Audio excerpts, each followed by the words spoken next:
محمل نے دکھ سے اسے دیکھا۔ اس پل اسے حسن سے بڑا منافق اور دوگلا شخص کوئی نہیں لگا تھا۔ حسن نے اس کی نازک کلائی کو ہی نہیں، اس کے دل کو بھی زخمی کر دیا تھا۔ سارے فنکشن کا مزہ خراب ہو گیا تھا اور وہ اتنی بددل اور غمزدہ بیٹھی تھی کہ احساس ہی نہیں ہوا کب وسیم اس کے ساتھ آ کھڑا ہوا۔ آج کتنوں کو گرانے کا ارادہ ہے سرکار؟ وہ ایک دم بہت قریب آ کر بولا تو وہ اچھلی۔ وہ اپنے ازلی لوفرانہ انداز میں مسکرا رہا تھا۔ بڑے لشکارے یا چھوٹی کزن خیریت؟ وہ معنی خیزی سے پھر مسکرایا تو وہ گھبرا کر اٹھی اور لڑکیوں کے گروپ کی طرف بڑھ گئی، ساتھ ہی بار بار پیچھے مڑ کر دیکھتی۔ وسیم ادھر ادھر گھومتے مسلسل اسے اپنی نگاہوں کے حصار میں رکھے ہوئے تھا۔ وہ بچتی بچاتی لوگوں میں ہی گھری رہی۔ وہ سب کزن بہت خوش اور ایک ساتھ مکمل نظر آ رہے تھے، صرف وہ ایک فالتو کردار تھی۔ حالانکہ کتنی ہی عورتوں نے پوچھا تھا کہ یہ سبز اور سلور کپڑوں والی لڑکی کون ہے؟ وہ تھی ہی اتنی منفرد اور الگ، اور ہر شے سے وہ بے خبر۔ وہ سارا دن سارا وقت اداس افسردہ ہی رہی۔ سدرا کی منگنی پہ جتنے شغل اور مزے کا اس نے سوچا تھا اس سے بڑھ کر وہ بدمزہ ہوئی تھی۔ فواد اسے آفس میں چھوٹے موٹے کام دینے لگا تھا، زیادہ تر اسے سپرویژن پہ ہی لگا تھا۔ یہ ڈرافٹ بنوانا ہے، اپنی نگرانی میں فنانس کے ذاکر صاحب سے بنوا لاؤ، اس چیک پہ سائن کروانے ہیں، مفتی صاحب سے کروا لاؤ۔ وہ یہ سارے کام بہت اعتماد طلب ہوتے تھے۔ اسے اچھا لگتا تھا کہ وہ اس پہ بھروسہ کرتا ہے، اس کا خیال کرتا ہے۔ دوپہر کا کھانا وہ اکٹھے ہی کھاتے، باقی وقت وہ اپنے آفس میں کام کرتا تو محمل اپنے کیبن میں بیٹھ کر دوسروں کا بغور مشاہدہ کرتی۔ کبھی کبھی اسے احساس ہوتا کہ اتنے دن گزر جانے کے بعد بھی نہ تو وہ زیادہ کام کے بارے میں سمجھ پائی ہے اور نہ ہی وہ اور فواد زیادہ قریب آئے ہیں۔ وہ ہمیشہ اس کی پسند کی چیز منگواتا، اس سے اس کی اسٹڈیز اور مشاغل کے متعلق ہلکی پھلکی گپ شپ کرتا، مگر اس شام آئینے کے سامنے کھڑے ہو کر جھمکا پہنانے جیسی بے خودی اور جرات پھر اس نے نہیں کی تھی۔ اس روز وہ صبح فواد کے ساتھ آفس نہیں گئی۔ دوپہر میں اسٹاپ پہ آنا، میں تمہیں پک کر لوں گا، آج مجھے تم سے کچھ بات کرنی ہے، وہ صبح دھیرے سے کہہ گیا تھا، اور اب وہ مسرور سی دوپہر کے انتظار میں اوپر ٹیرس پہ بیٹھی چائے پی رہی تھی۔ جانے فواد کو کیا بات کرنی تھی، اتنا کیا خاص کام تھا؟ وہ ٹانگ پہ ٹانگ چڑھائے بیٹھی شام کے چائے کی سپ لیتی سوچے جا رہی تھی۔ نگاہیں یوں ہی سامنے والوں کے لان پہ بھٹک رہی تھیں۔ وہاں گھاس پہ سفید چادریں بچھی ہوئی تھیں اور ان پہ سفید شلوار قمیض اور ٹوپیوں والے مدرسے کے بچے ہل ہل کر سپارے پڑھ رہے تھے۔ درمیان میں ایک چھوٹی سی میز تھی، اس پہ ایک بڑا سا قرآن پاک اور کچھ سپارے رکھے تھے، ساتھ ہی اگربتیاں جل رہی تھیں۔ وہ بلا ارادہ ہی بڑے بند قرآن کو دیکھے گئی۔ ذہن کے کسی نہا خانے میں وہ چہرہ نکل کر اس کی آنکھوں کے سامنے آیا۔ سیاہ فام لڑکی کا چہرہ، سیاہ آنکھیں اور موٹے موٹے سیاہی مائل ہونٹ۔ وہ مصحف کو سینے سے لگائے لنگڑاتی ہوئی سڑک سے دور جا رہی تھی۔ کبھی کبھی اسے وہ منظر یاد آتا تو اسے یوں لگتا کہ شاید جاتے سمے اس کی سیاہ آنکھوں میں آنسو تھے۔ وہ کیوں رو رہی تھی، وہ سمجھ نہ پائی۔ اس طرح بچے ہل ہل کر سپارے پڑھ رہے تھے۔ اس نے دیکھا کونے میں بیٹھے ایک بچے نے سپارے کا صفحہ الٹتے ہوئے احتیاط سے ادھر ادھر دیکھا اور پھر 2 صفحے الٹ دیے۔ چند لمحے بعد اس نے پھر نگاہ آس پاس گھمائی اور کسی کو متوجہ نہ پا کر 3 صفحے پھر سے اکٹھے الٹ دیے اور پھر بلند آواز میں لہک لہک کر پڑھنے لگا۔ نہ چاہتے ہوئے بھی محمل ہنس تھی۔ وہ چھوٹا سا بچہ اپنی دانست میں اپنے ارد گرد کے لوگوں کو دھوکہ دے رہا تھا، یا شاید رب کو، وہ جان نہ پائی۔ بچے آہستہ آہستہ اٹھ کر سپارے رکھنے لگے، یہاں تک کہ سارے سپاروں کا واپس میز پہ ڈھیر لگ گیا تو قاری صاحب نے قریب کھڑے ملازم کو اشارے سے اپنی طرف بلایا۔ قرآن خوانی ہو چکی ہے، بریگیڈیئر صاحب کو بلا دیجیے کہ دعا میں شرکت کر لیں۔ ملازم سر ہلا کر اندر چلا گیا اور وہ فواد کو بھول کر دلچسپی اور تجسس سے ریلنگ پہ چھکی ساری کارروائی دیکھ رہی تھی۔ چائے کا کپ اس نے ایک طرف رکھ دیا تھا۔ چند منٹ بعد ملازم دروازہ عبور کر کے لان میں اتر آیا۔ قاری صاحب جو منتظر بیٹھے تھے سوالیہ نگاہوں سے اسے دیکھنے لگے۔ سر کہہ رہے ہیں کہ وہ بزی ہیں، دعا میں شرکت نہیں کر سکتے، مگر آپ کا شکریہ کہ آپ نے قرآن پڑھ دیا۔ سر کہہ رہے ہیں انہیں سکون نہیں ہے، باقی سب ٹھیک ہے، بس یہی دعا کروا دیں کہ انہیں سکون مل جائے۔ قاری صاحب نے گہری سانس لی اور دعا کے لیے ہاتھ اٹھا دیے۔ وہ جیسے شاکڈ سی سارا منظر دیکھ رہی تھی۔ دل میں نامعلوم سا افسوس اتر آیا تھا، ایک عجیب سا احساس ندامت، ایک عجیب سی بے کلی۔ وہ اس احساس کو کوئی نام نہ دے سکی تو چائے کا کپ اٹھائے نیچے اتر آئی، اور پھر دوپہر تک وہ اس واقعے کو بھول چکی تھی۔ اور اسٹاپ پہ مقررہ وقت پہ فواد کی مرسڈیز آتی دکھائی دی تو وہ خوش اور پرجوش سی بینچ سے اٹھی۔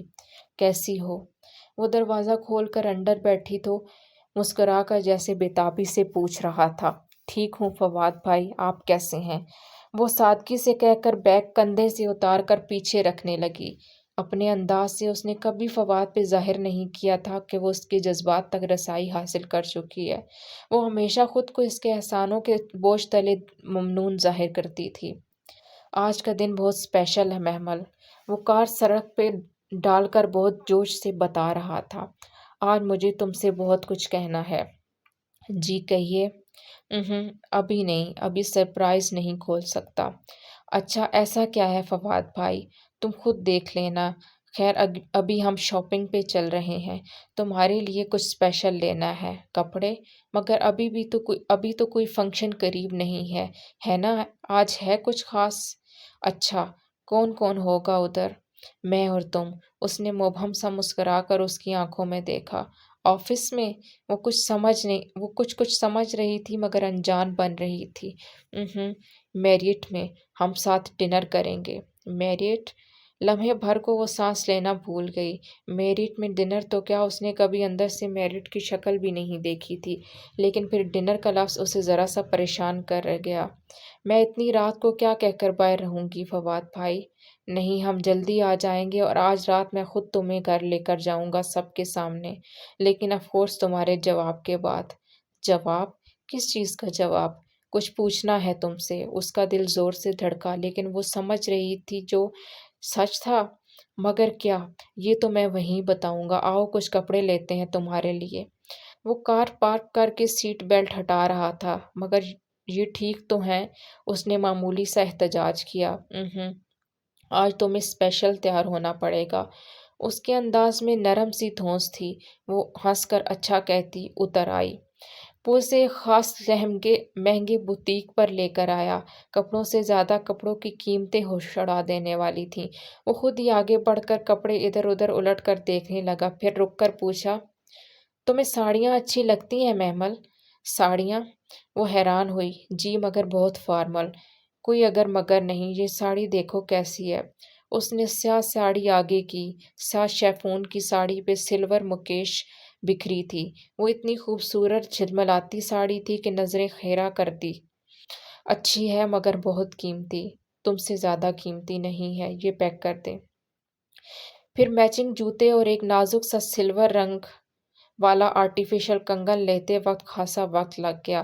دوپہر ڈھلنے لگی جب وہ جیولری شاپ میں داخل ہوئے۔ Gold and diamond jewellery shop میں محمل کا دل زور سے دھڑکا تھا۔ کیا فواد اس کے لیے کچھ اتنا قیمتی لینے جا رہا تھا؟ کیا وہ کسی کے لیے اتنی خاص تھی؟ ڈائمنڈ رنگز دکھائیے۔ وہ کرسی کھینچ کر ٹانگ پہ ٹانگ رکھے بیٹھا، قدرے تحکم اور رعب سے بولا تو محمل کا تو سانس لینا ہی بھول گئی۔ خدا اس طرح چھپر پھاڑ کر بھی مہربان ہوتا ہے، اسے آج ہی پتہ چلا۔ معمر باریش سونار صاحب نے فوراً کچھ کیس سامنے کیے اور جیسے جیسے وہ سیاہ کیس کھولتے جا رہے تھے، جگر جگر کرتی ہیرے کی انگوٹھیاں اس کی آنکھیں چندھیا رہی تھیں۔ سر سولیٹیئر میں دکھا دوں؟ ہاں بالکل۔ وہ تو بالکل چپ بیٹھی تھی، سمجھ میں نہیں آ رہا تھا کہ ریئیکٹ کس طرح کرے۔ فواد کو کوئی رنگ پسند ہی نہیں آ رہا تھا، وہ اس سے رائے بھی نہیں لے رہا تھا، بس ادھر ادھر انگوٹھیاں رد کرتا جا رہا تھا۔ یوں کرو تم پہلے تیار ہو جاؤ، رنگ بعد میں لے لیں گے۔ شاپ سے نکلتے ہوئے اس نے گھڑی دیکھی۔ میری 6 سے 7 ایک میٹنگ ہے، بہت ضروری ہے، مس نہیں کر سکتا۔ 6 سے 7 تمہیں میرے ساتھ آفس میں رکنا پڑے گا، پھر 7 بجے ہم اکٹھے میریٹ نکلیں گے، سو تم ابھی تیار ہو جاؤ۔ کدھر؟ وہ واقعی حیران ہوئی۔ پارلر میں، اور کدھر؟ میں نے تمہارے لیے اپائنٹمنٹ لی تھی، تم صرف اندر جانا اور تمہیں تیار کر دیں گی۔ وہ اسے قریبی پارلر لے آیا اور پھر ویسا ہوا جیسے ہی اس نے کہا تھا۔ محض 1 گھنٹے بعد جب وہ پارلر کے قدادم آئینے کے سامنے کھڑی خود کو دیکھ رہی تھی تو اسے خود پہ رشک آیا تھا۔ سیاہ مکیش کی جھلملاتی ساڑی میں اس کا دراز قد سیاہ سلور پینسل ہیل کے باعث مزید نمایاں ہو گیا تھا۔ لمبی سراہی سی گردن اونچے جوڑے کے باعث بے حد دلکش لگ رہی تھی۔ جوڑے سے چند ایک لٹیں گھنگریالی کر کے اس کی گردن اور رخساروں پہ جھول رہی تھیں۔ لپسٹک کے ساتھ بلیک سموکیز آئیز اور سیاہ بلاؤز کی چھوٹی آستینوں سے چھلکتے اس کے بے حد گورے سنہرے سے بازو۔ ذرا سی محنت سے وہ اتنی حسین لگ رہی تھی کہ خود کو دیکھ دیکھ کر دل نہیں بھر رہا تھا۔ وہ باہر آئی تو جو اس کے انتظار میں گاڑی سے ٹیک لگائے کھڑا تھا بے اختیار سیدھا ہوا اور پھر مبہوت سا اسے دیکھتا رہ گیا۔ وہ ساڑی کا پلو انگلی سے لپیٹے احتیاط سے سیلون سے باہر کی سیڑھیاں اتر رہی تھی۔ اتنی حسین ہو تم محمل، مجھے اتنے برس بعد پتہ چلا۔ وہ جیسے متاسف ہوا تھا۔ وہ بے اختیار مسکرا دی۔ تھینک یو، چلیں؟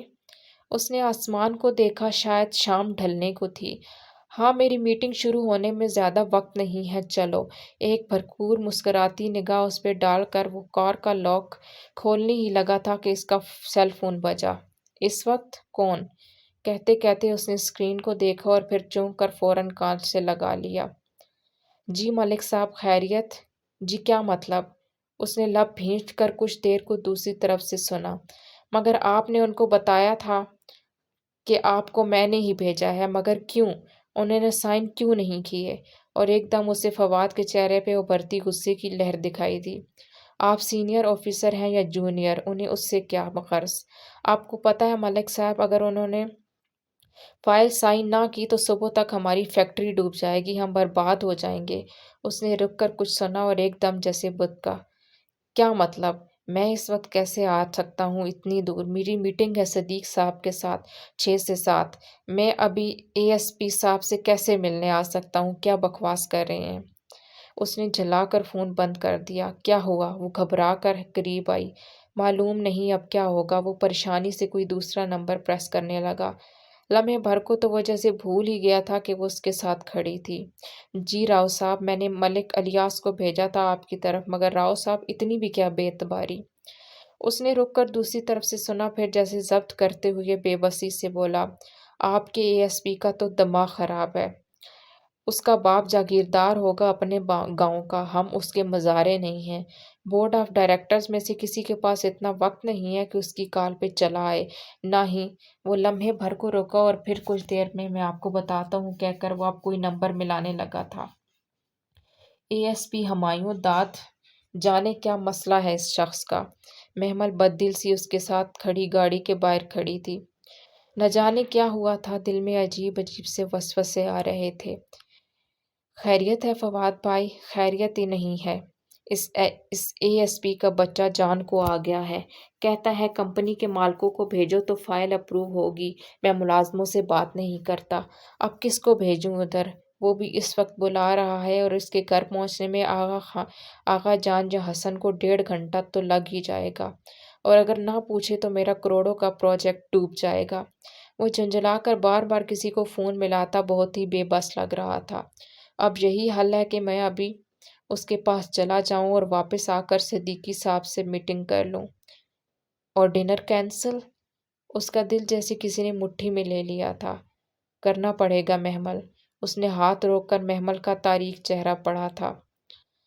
آئی ایم سوری، میں تمہیں ہرٹ نہیں کرنا چاہتا تھا، مگر میری مجبوری ہے۔ وہ ملازموں سے بات نہیں کرے گا، گھر کے ہی بندے کو جانا پڑے گا۔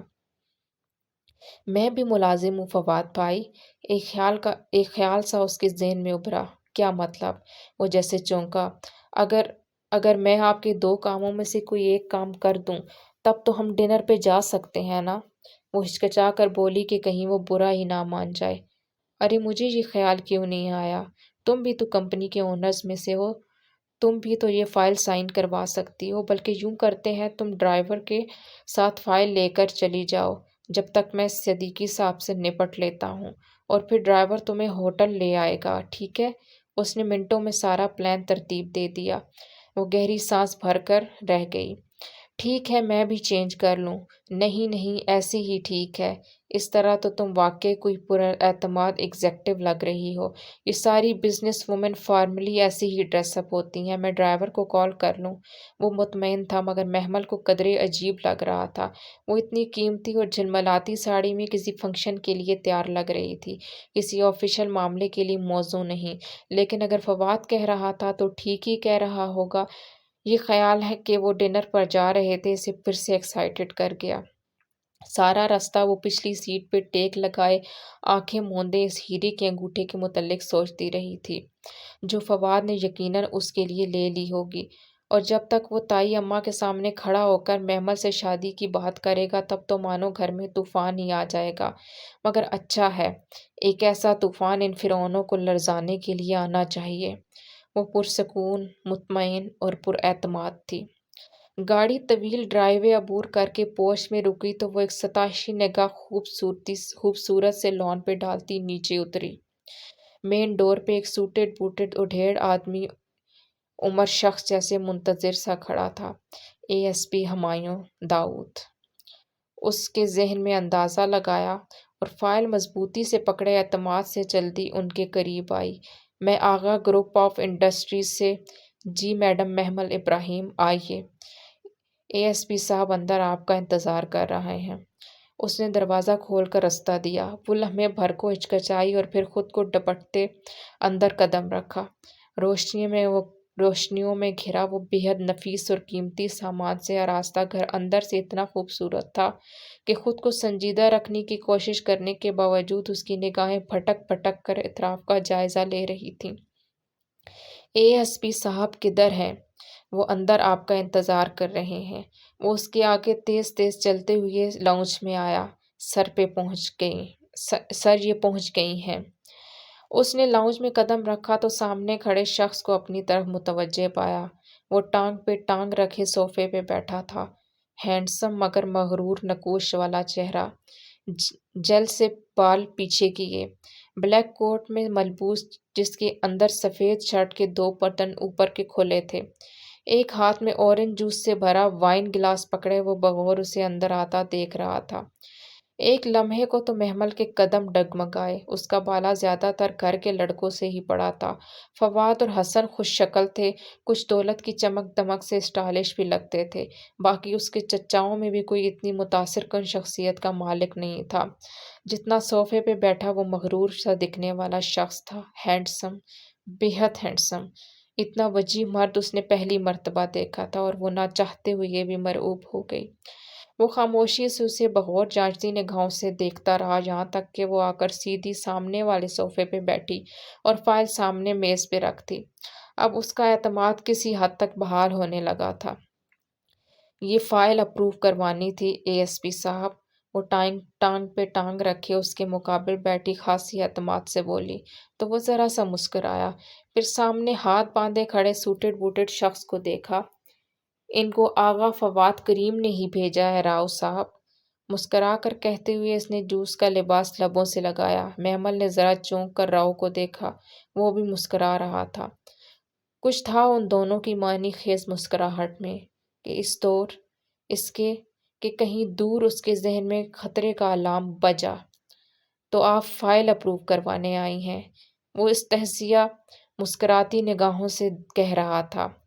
محمل کو الجھن ہونے لگی۔ جی یہ آغا گروپ آف انڈسٹریز کی فائل ہے اور آپ کی اپنی فائل وہ کہاں ہے؟ اس نے گلاس سائڈ پہ رکھا اور قدرے جھک کر ہاتھ بڑھا کر فائل اٹھائی۔ میری کون سی فائل؟ کچھ تھا جو اسے کہیں غلط لگ رہا تھا، کہیں کچھ بہت غلط ہو رہا تھا۔ آپ جائیں راؤ صاحب۔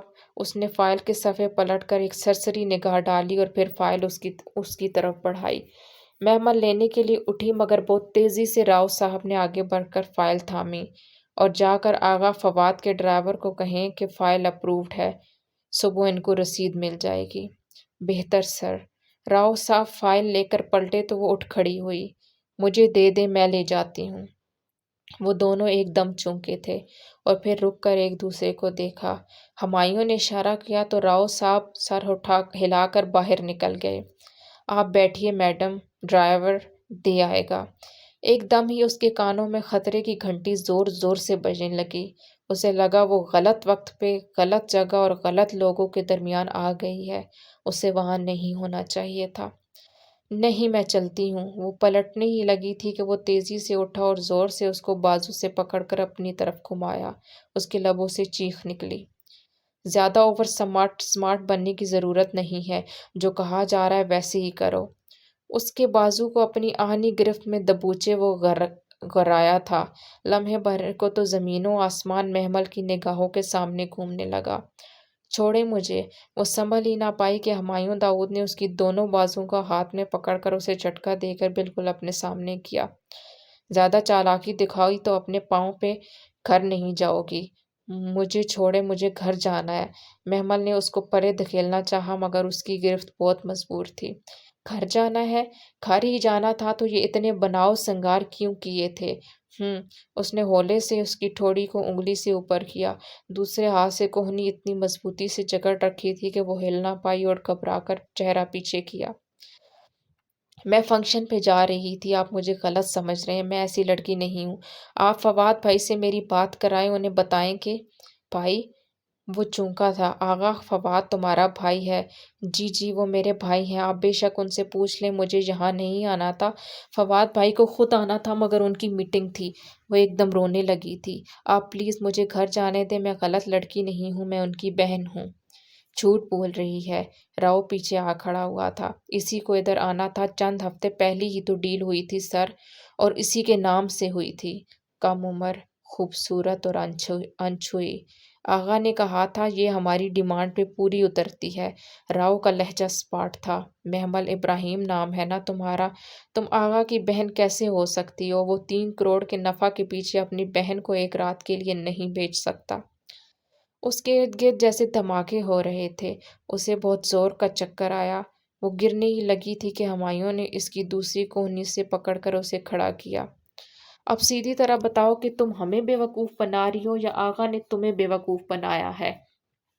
تم محمل ابراہیم ہو اور فواد کریم، وہ تمہارا سگا بھائی ہے؟ اتنے عرصے سے لڑکیاں فراہم کر رہا ہے، پہلے تو کبھی اپنی بہن کا سودا نہیں کیا۔ نہیں، اس نے بے یقینی سے نفی میں سر اٹھایا۔ آپ جھوٹ بول رہے ہیں، فواد بھائی میرے ساتھ ایسا نہیں کر سکتے۔ آپ میری ان سے بات کرائیں، اور آپ خود ہی سن لینا، وہ میرا ویٹ کر رہے ہیں، ہمیں کسی فنکشن پہ جانا ہے۔